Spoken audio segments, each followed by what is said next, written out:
शहीद लक्ष्मण नायक ग्रामरू मालकानगिरी को साइकेल जोगे यात्रा करी वृक्षरोपण और स्वच्छतार वार्ता देले जड़े व्यक्ति।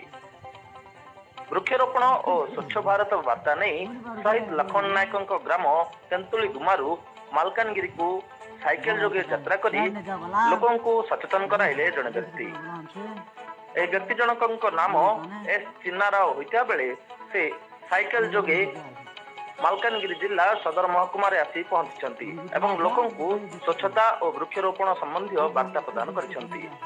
मंगलवार दिन प्राय 12:30 समय रे ए व्यक्ति जनक साइकेल जोगे मालकानगिरी रे पहुंचा बेले मालकानगिरी जिला सदर महकुमा सुभाष बोस छकठारे तांको मालकानगिरी अतिरिक्त जिलापाल श्री वेदवर प्रधान एवं स्थानीय अंचल बुद्धिजीवी माने और मालकानगिरी तहसीलदार तांकर एही कार्य प्रशंसा करबा सह तांको बेस प्रोत्साहित करथिले।